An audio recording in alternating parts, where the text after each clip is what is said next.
Vivimos tiempos extraños, tiempos distópicos. Y necesitamos respuestas, pero que esas respuestas no entren demasiado en colisión con nuestras ideas, sobre todo con nuestras ideologías.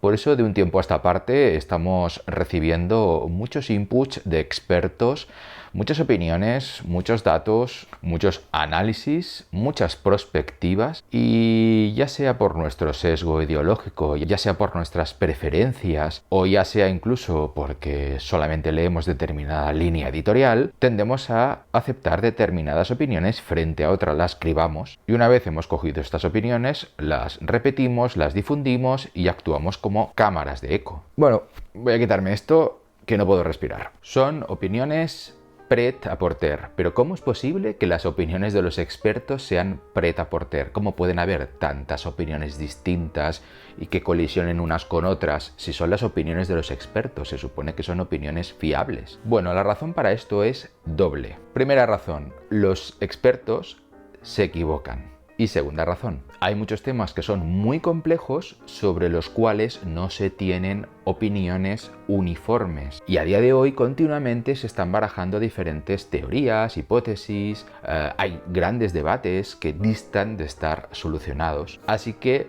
puedes más o menos inclinarte hacia el lado o hacia otro sin, digamos, hollar en demasía el terreno de la falsedad. Sí, habéis escuchado bien, hay expertos que se equivocan.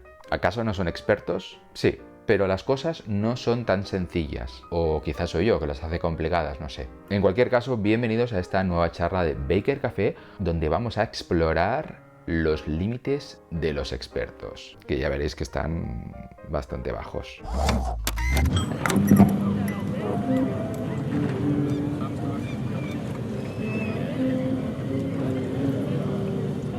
Que los expertos que se equivocan existen, esto es, vamos, está súper constatado. Ya el filósofo Nietzsche los llamaba, atención que viene palabreja alemana, Seldom fehlt stars. Bueno, disculpad la pronunciación. Se podría traducir como zafios doctos.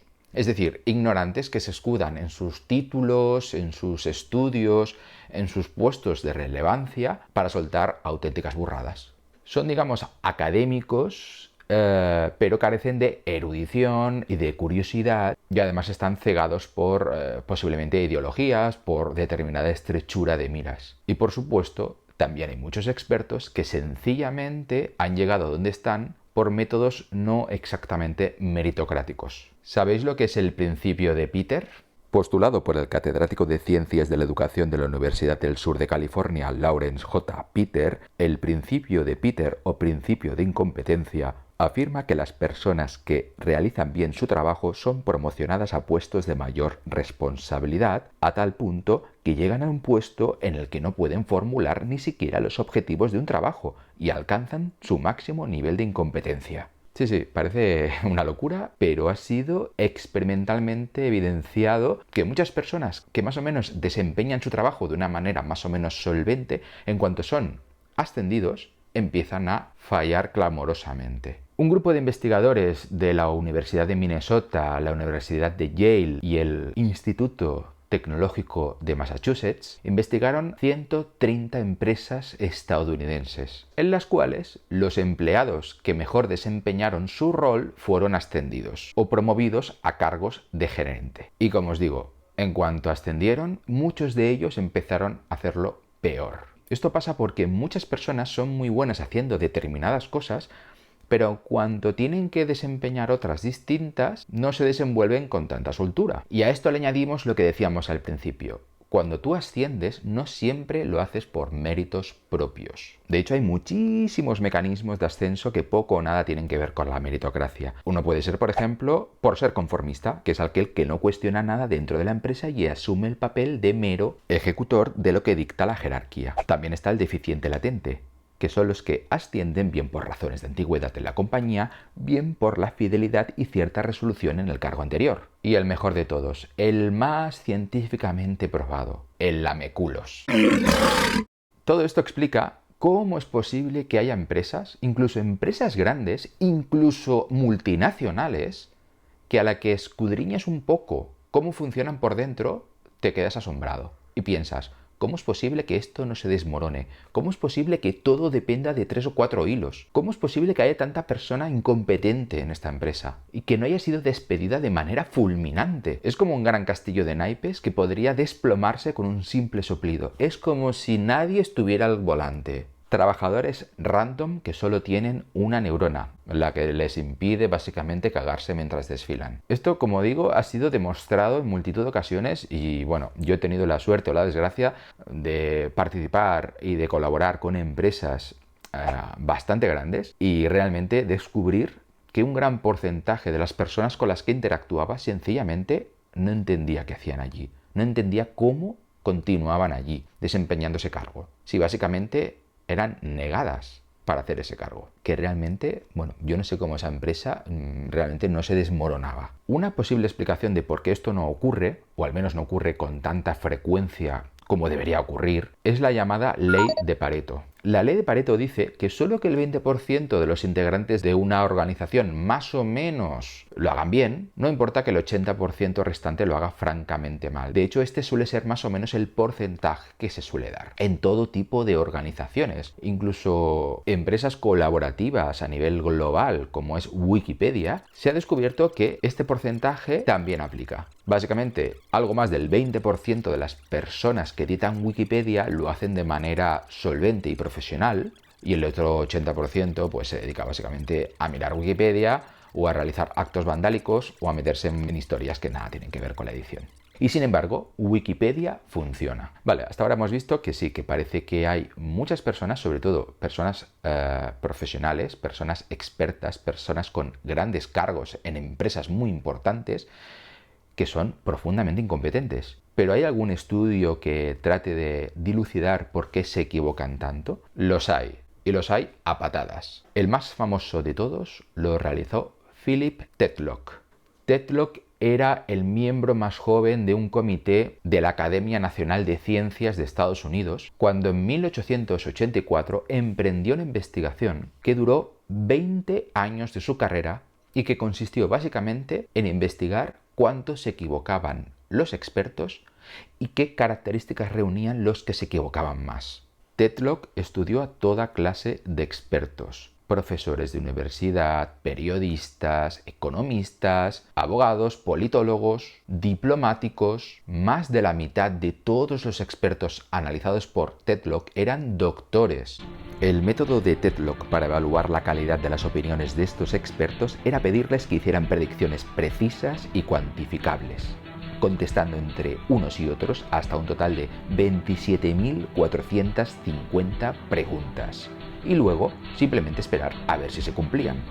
La cuestión es que rara vez se cumplían. Los expertos se equivocaban clamorosamente y eso ponía en evidencia no solo su incapacidad de conocer el futuro, sino su falta de conocimiento de la complejidad del presente. Obviamente esto no quiere decir que el mundo iría mucho mejor si no hubiera expertos, ni tampoco si en vez de tener un presidente del gobierno tuviéramos un chimpancé. Bueno, aunque quién sabe. La lección que debemos aprender de los estudios de Tetlock y otros similares es que no debemos depositar una confianza ciega en los expertos, que los expertos se equivocan mucho más de lo que parece y sobre todo que los expertos se equivocan mucho más de lo que ellos mismos admiten, porque los expertos tienden a pensar que saben mucho más de lo que saben realmente. Es una especie de ceguera de la cultura o ceguera del conocimiento. Tetlock se dio cuenta que hay básicamente dos características para identificar a un experto que tiende a equivocarse mucho más de lo habitual, que tiende a equivocarse tanto que de hecho sus pronósticos podrían ser elaborados por cualquier persona normal e incluso en algunos casos el mero azar acertaría tanto como acierta un experto. Esas dos características son las siguientes. Primera, salir en medios de comunicación.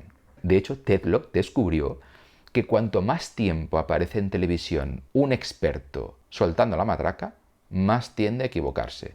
¿Por qué pasa esto? Hay muchas teorías, pero una de ellas sugiere que lo que ocurre es que cuando te presentan como experto, tú tiendes a tratar de evitar las dudas, tiendes a verter opiniones bastante paremiológicas, podríamos decir, bastante robustas, donde no haya la más mínima duda de tu incompetencia. Básicamente porque lo que esperas es que te vuelvan a llamar. Básicamente porque te están viendo millones de personas o te están escuchando cientos de miles de personas y no quieres quedar como una persona poco experta.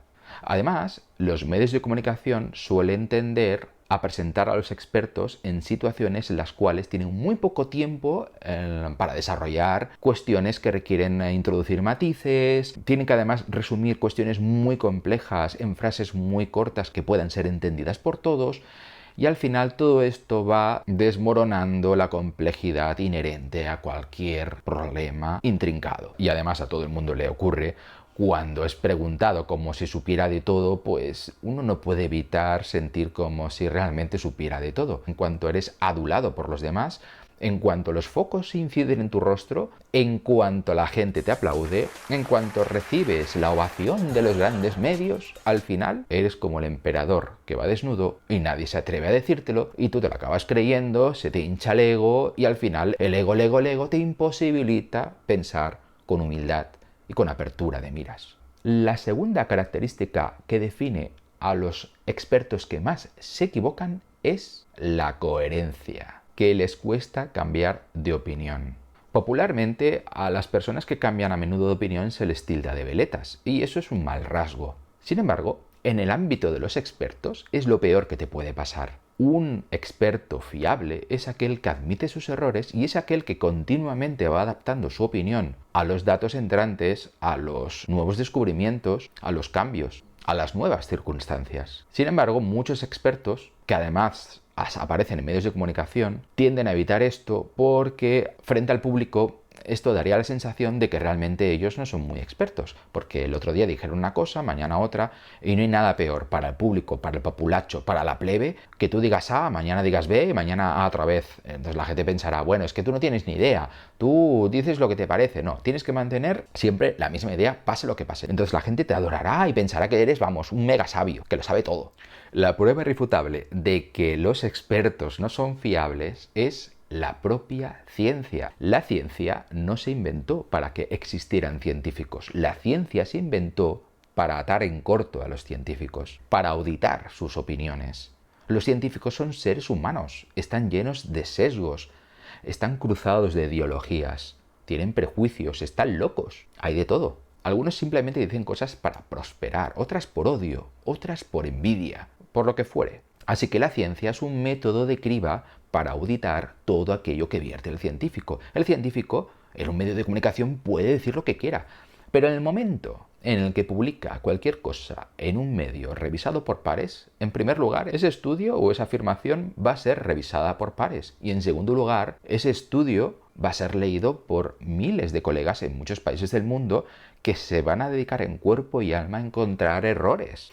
Es decir, que la única manera que ha encontrado la ciencia de prosperar es encontrando errores en lo que afirman los expertos. Es a través del método de la falsación cuando la ciencia funciona. Si nos fiáramos de los expertos, no haría falta la ciencia. Básicamente, seguiríamos viviendo una teocracia. Así que ciencia y científico, datos y experto son cosas diametralmente opuestas. Pueden convergir, pero raramente lo hacen.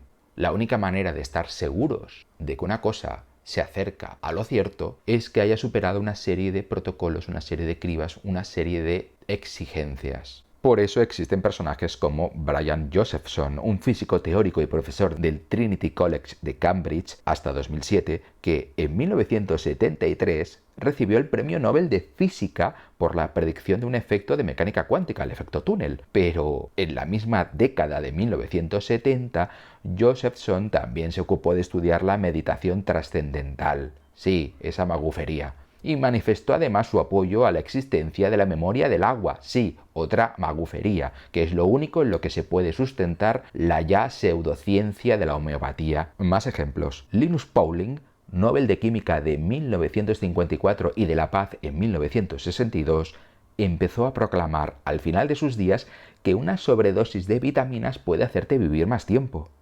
Kary Mullis, Premio Nobel de Química en 1993, cree en la astrología, pero no creen en el cambio climático o que el SIDA lo cause del VIH. Hay científicos, hay expertos que son geniales y también son nazis, son violadores, son asesinos, son mentirosos, son egoístas, son ególatras, son farsantes e incluso son aficionados a la pizza con piña. Y para eso existe la ciencia. La ciencia es la última línea de defensa de los defectos del pensamiento humano, también el de los expertos.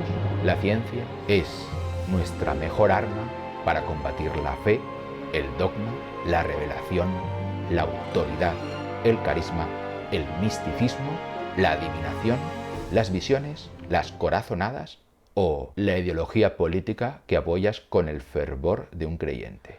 Así que voy a tomarme este café tranquilamente mientras pienso sobre estos asuntos y con la convicción de que el café no es malo para la salud. Me lo dijo un experto.